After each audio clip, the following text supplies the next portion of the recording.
Malayo-layo pa ho tayo sa Mendiola. Bakit nandito na ang barikada? Araw po ito ng mga manggagawa na gusto sana namin ay makadikit doon. Ito ay demokrasya, kalayaan, pero bakit nandito tayo ngayon?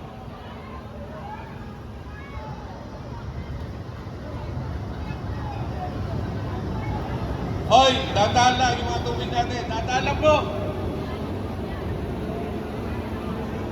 Sandali lang. Iabot na lang po, iabot.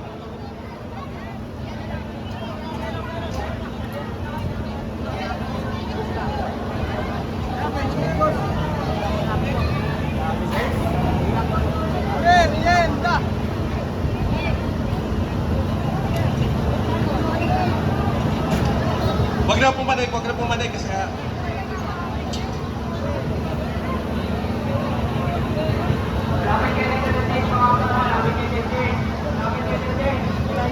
ayan po yung ating mga abogado, yung mga leader manggagawa, nakikipag-negotiate po doon sa mga kapulisan.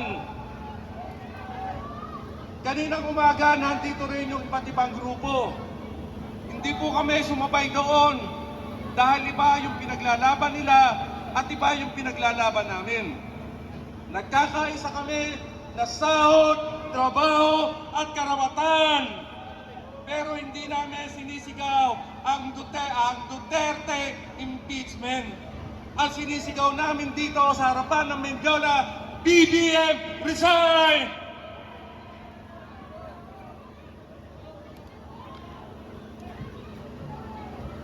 Kaya po kami ngayon nandito sa harapan ninyo para mapakinggan ninyo yung daing ng uri manggagawa na hindi na po kami nakakakain 3 beses sa isang araw. Ang sinasabi po ng administrasyon ay wala pa raw krisis sa Pilipinas. Paano mawawala ng krisis sa Pilipinas? Todo-todo na po, hindi na nila makontrol yung taas ng mga presyo ng bilihin. Hindi nila makontrol yung pagtaas ng langis. Bago naganap ang gera sa Middle East, di ba po, may tondo ng isang buwan yung mga oil companies.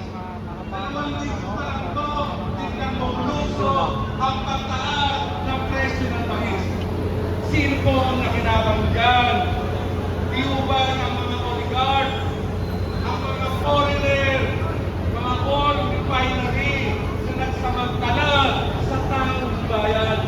Kaya ito po kami ngayon, hindi naman makita na paano namin ibabate ang isang araw, 2 araw, ang pasok ng mga manggagawa, lalong-lalo na sa hanay ng transportasyon.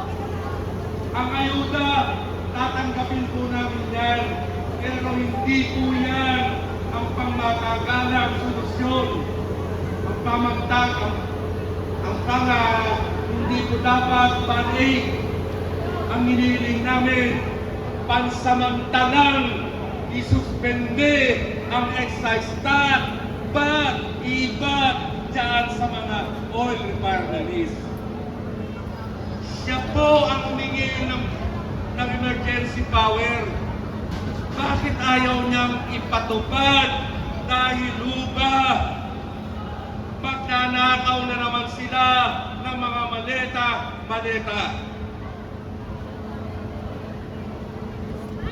Kaya mga kasama, diretso pa tayo. Ang dami pa roon sa... I-compress lang mo natin yung hanay natin. Pwede pang alisin na lang natin ito.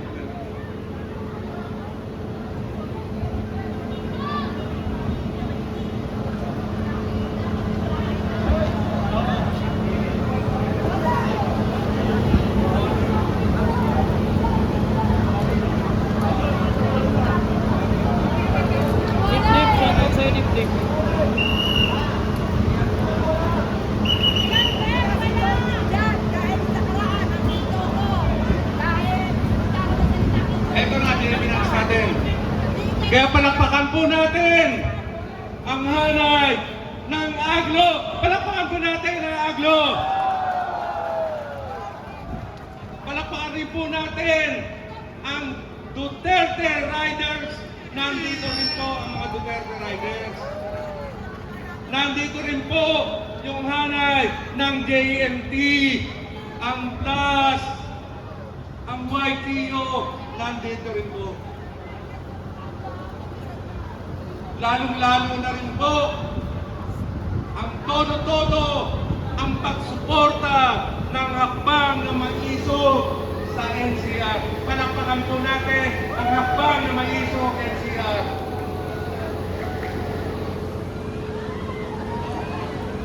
Dito. Dito. Sige lang, dito.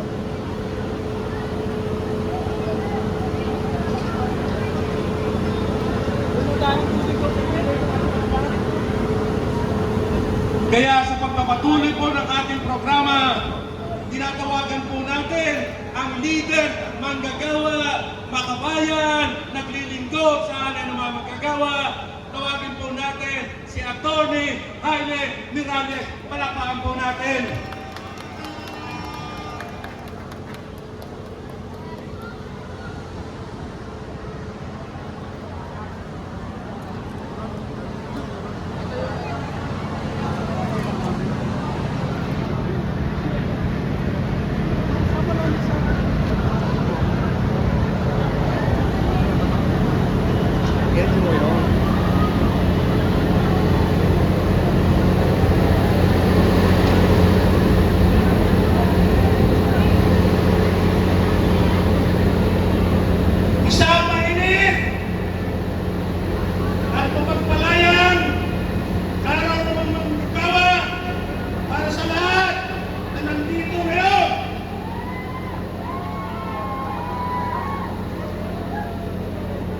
Alam namin na malayo yung mga pinanggalingan ninyo, lalong-lalo na yung galing sa Region 3, Bataan, galing sa Region 4A, at sa iba-ibang lalawigan, karatig ng Metro Manila.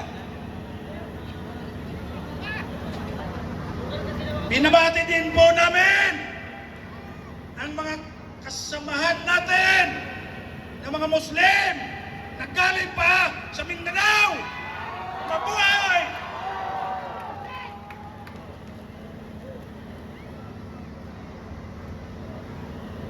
Konting tiyaga lang. Mainit po, mainit. Pero kasama po yan sa pagkikibaka sapagkat marami pa tayong haharapin na pagkikibaka. Kaya itong araw na ito, panimula lang po ito. Panimula.